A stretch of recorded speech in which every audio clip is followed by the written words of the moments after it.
प्रेम से बोली गुरु भगवान की जय। देवियों एवं सज्जनों, फिर अगले भाग में उपस्थित हो। तो मनुष्य अपने जीवन में सुख ही चाहता है। हर आदमी किसी भी प्रकार से कोई भी कर्म करके सुख ही चाहता है और सुख के लिए नाना प्रकार के कर्म को करते रहता है। लेकिन सुख तभी मिलेगा जब आप उस प्रभु के शरण में जाइएगा, वहीं सुख है। इस संसार में विषय वासना में लगने से कुछ नहीं होने वाला है। आप सब कुछ करते रहिए, आप जो भी जवाबदेही है। मनुष्य का शरीर मिला है तो बहुत से जवाबदेही हैं। कोई घर चलाता है, कोई परिवार चलाता है, कोई समाज चलाता है, कोई देश चलाता है, कोई बिजनेस चलाता है, कोई व्यापार करता है, कोई नौकरी करता है। ये सब जवाबदेही है। कोई पढ़ाई करता है, बच्चे हैं तो उनको पढ़ना है तो पढ़ना ही है। नहीं पढ़ेंगे तो फिर उनका विकास नहीं होगा। यदि किसान है, खेती नहीं करेगा तो फिर अन्न कहाँ से उपजेंगे। तो सबका भगवान काम दे के भेजे हैं। सबको अपना अपना काम है। घर है, गृहस्थी है, परिवार है, माताएं हैं, बहनों हैं, बेटी है, सब कुछ है। सबकी जवाबदेही है। लेकिन सारे जवाबदेही को पूर्ण करने के लिए भगवान आपको या मानव का तन दिए हैं, बुद्धि दिए हैं। तो बुद्धि के अनुसार भगवान के स्मरण चिंतन करके आप कोई भी काम करिए, भगवान के प्रति समर्पित होकर करिए, तो सब काम जग ही हो जाता है। यज्ञ के रूप में सब काम होने लगता है। और यदि आप भगवान से विमुख होकर कोई भी काम करते हैं तो माया में आप फंसते चले जाइएगा। और काम के साथ साथ आप यदि राम से विमुख हो गए तो फिर काम में फंस जाइएगा। कामना कर कर के आप फंस जाइएगा तो फिर फंस गए तो फंस गए। फिर 84 के चक्कर होना ही होना है। इसलिए यदि सब कुछ कर रहे हैं, काम करते रहो, नाम रटते रहो, यदि इस ध्यान से चल रहे हैं तो कहीं नहीं फंसिएगा। और जीवन में सुख दुख आते ही रहते हैं। वो सुख दुख का कोई अंत नहीं है। जब तक जिंदगी रहेगी तब तक सुख दुख, इसका दो पार्ट है, दो किनारा है। कभी सुख रहेगा, कभी दुख रहेगा, कभी सुख रहेगा, कभी दुख रहेगा। हम आप रास्ता में चलते हैं तो कभी अच्छा सड़क मिल जाता है और कभी टूटा हुआ भी मिलता है। लेकिन यदि रास्ता पार करना है तो टूटल माहे भी चलना है और अच्छा माहे भी चलना है। टूटल में थोड़ा संभल के चलना है और जहाँ अच्छा भी होगा फास्ट होकर चलना है। यही अंतर है। तो यही जीवन है। जीवन का भी एक रास्ता है। इसमें सुख दुख आते रहते हैं। उसे घबराना नहीं चाहिए। प्रभु पर भरोसा रखना चाहिए तो समय कट जाता है। किसी भी तरह का समय हो, चाहे सुख से भरा हो चाहे दुख से भरा हो, समय रुकता नहीं, वो चलते रहता है अनवरत। तो भक्ति भाव दिखावा का चीज नहीं है, वो प्रेम का चीज है। एक गांव में 3 मित्र थे। एक पंडित जी थे, एक सेठ जी थे और एक किसान था। ये तीनों आदमी में आपस में बहुत मित्रता था। ये लोग बचपन से ही तीनों आदमी आपस में रहते थे और ये लोग सत्संगी विचार के थे। ये लोग सत्संग भजन कीर्तन भगवान के चिंतन में भी रहते थे। अपना ये लोग जहाँ कथा हो तहाँ जाए, तीरथ उरथ बराबर करते थे। ये लोग अच्छा अपना, इन लोगों का अच्छा पेशा था, घर गृहस्थी अच्छा था। सब लोग घर द्वार से अच्छे थे, मजबूत थे। भगवान की कृपा से किसी चीज़ की कमी नहीं था। तो ये लोग अपना अपना हिसाब से भगवान के भक्ति में लगे हुए थे। तो ये लोग जहाँ भी जाते थे तीर्थ बीरथ करने, कहीं भी व्रत भी करते थे, चाहे कहीं सत्संग सुनने गए तो साथ ही जाते थे। बहुत घनिष्ठता था। तो ज़्यादा प्रेम था तो ये लोग हर जगह एक साथ आते जाते थे और अपना भगवान के जब एक साथ होते थे तो कुछ सत्संग भी करते थे। तो तीनों आदमी का विचार हुआ कि चलिए एक बार बद्रीनाथ से होके आया जाए। तो तीनों आदमी बद्रीनाथ चल दिए। जब बद्रीनाथ चले तो वहाँ गए। तो जब बद्रीनाथ में गए तो ये लोग घूमे, उधर भगवान का दर्शन कर लिए। उसके बाद तो उधर पहाड़ का इलाका है। ये लोग चलते चलते थक गए। तब शाम हुआ तो सोचे थे कहीं एक होटल लेके ठहरा जाए और फिर कल जो बचा हुआ है उसको कल घूम लेंगे, बाद बाकी फिर देखा जाएगा।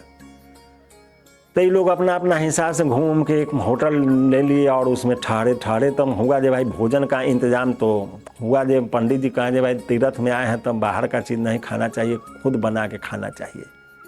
तो ये लोग बाज़ार में गए, वहाँ से बर्तन खरीदे, जलावन खरीद लिए। उसके बाद तब हुआ जब पंडित जी कहे तीर्थ में कभी भी मधुरम भोजन ही होना चाहिए, यदि खीर बन जाए तो अति उत्तम है। तो ये लोग शहर से गए, अपना दूध खरीदे, चावल, चीनी आ खीर के सामग्री सब खरीदे, अच्छा से लाए। बाहर में गए थे अपना से अच्छा से बना के खाने के लिए, तो लाए। अब यहाँ खीर बना, जब खीर बन गया तो खीर इतना सुगंधित हो गया जो खूब सुगंध हो रहा था उससे। तो पंडित जी सोचे जे भाई हम लोग खाएंगे तो तीनों आदमी खाएंगे तो खीर घट जाएगा, थोड़ा कम बना। लेकिन फिर दोबारा नहीं कहेंगे, दोबारा कहेंगे तो फिर इस समय बाजार भी बंद हो गया और फिर सामान लाएंगे बनाएंगे तो बहुत परेशानी है। तो पंडित जी सोचे जे अखनी इस खीर खाना के जो है इसका कार्यक्रम अभी बंद कर देते हैं, इसको सुबह में खाएंगे क्योंकि ठंडा जाएगा तो और अच्छा रहेगा। और सुबह में कोई वो सोचे अपना माने जो कोई मंत्र लगा करके वो सोचे जो अपना भर पेट हम खा लेंगे, जो बचेगा उसमें ये दोनों खाएगा। ये सोच करके ये लोग अपना पंडित जी एक विचार प्रस्तुत कर दिए, कहें कि देखिए भाई तीर्थ में आए हैं तो रात में यदि उपवास कर लिया जाए तो उसका चौगुना फल है। इसलिए तीर्थ में कभी जाइए तो भगवान के दर्शन करने के बाद यदि एक रात उपवास रह जाते हैं तो वो एक बहुत बड़ा तपस्या हो गया। तो अखनी हम लोग बिना खाए सो जाइए, सुबह उठ के हम लोग स्नान ध्यान करके भगवान के दर्शन करके या इस खीर में से खा लेंगे। तो तीनों आदमी एक मत हो गए जो ठीक है ऐसा ही होगा। तो फिर पंडित जी सोचे जे अब खीर बेसिक कैसे मिले तो इस पर अब दिमाग लगाएं। तो दिमाग लगाएं तो कहें जे सोने से पहले सबको कहें जे देखिए सब आदमी भगवान के नाम लेके सोइए, जो जैसा स्वप्न देखेगा सिर उस स्वप्न के अनुसार ही सबको खीर में से हिस्सा मिलेगा। इसलिए सुबह जब उठेंगे तो तीनों आदमी अपना अपना स्वप्न बताइएगा, स्वप्न के अनुसार खीर बांटा जाएगा। तो उस पर भी सब लोग तैयार हो गया जो ठीक है वैसा ही होगा। तो सब लोग सो गए।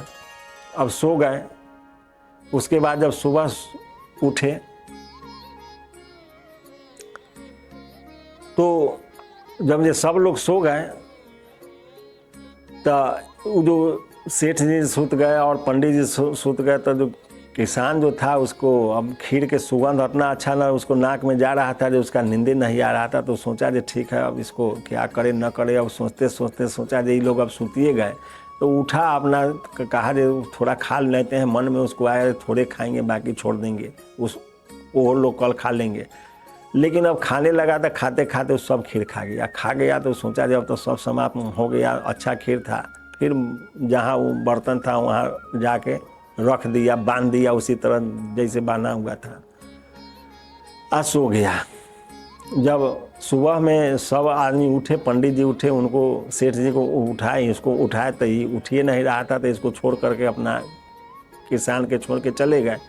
ये लोग स्नान करके उधर से भगवान के दर्शन करके आए। फिर उठाए, कहें जा रहे तीर्थ में इतना समय तक नहीं सोना चाहिए, उठो, सुबह में तुमको उठा रहे हैं उस समय से उठ नहीं रहा, जाओ पहले उठ के आओ और उठो आ जाओ पहले स्नान करके आओ, उसके बाद खीर बांटा जाएगा।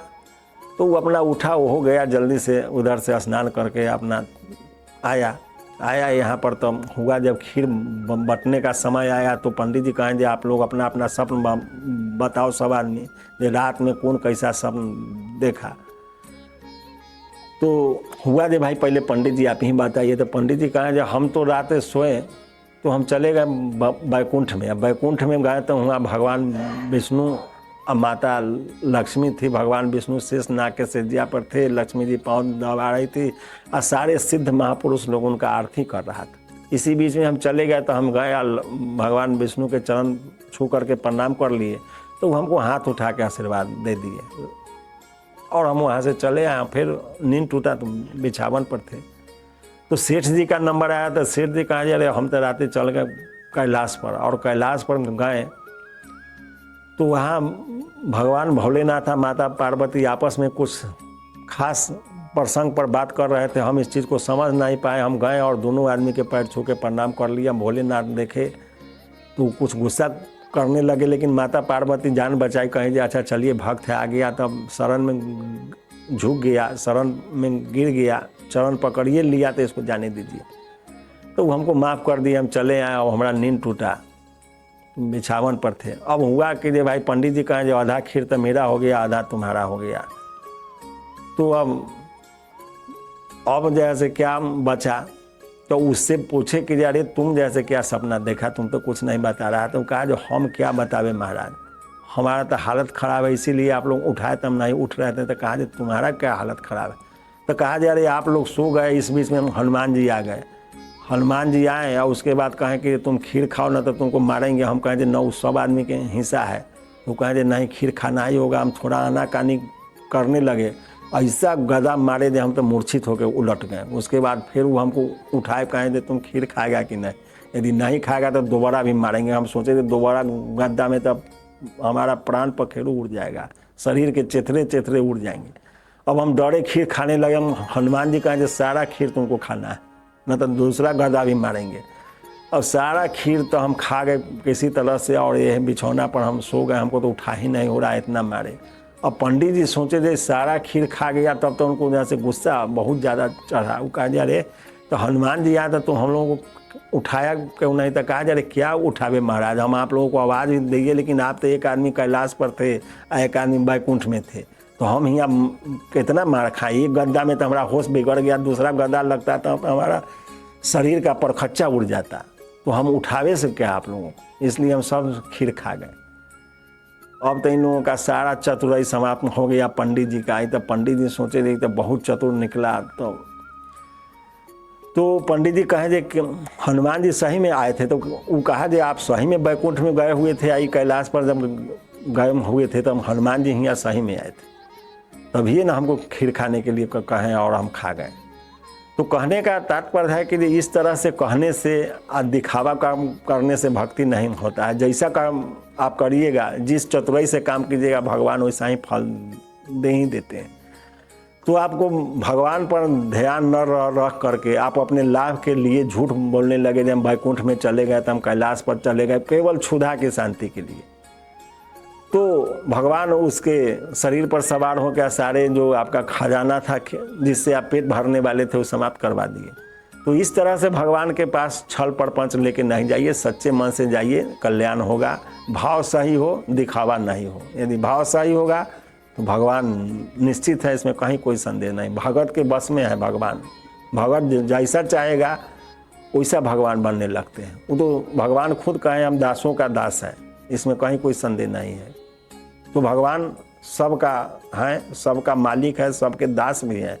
यदि प्रेम से जाइएगा तो वो आपका दास बन जाएंगे, और नहीं तो सबका मालिक तो है ही। मानिए अथवा नहीं मानिए, लेकिन सब कुछ उन्हीं का है।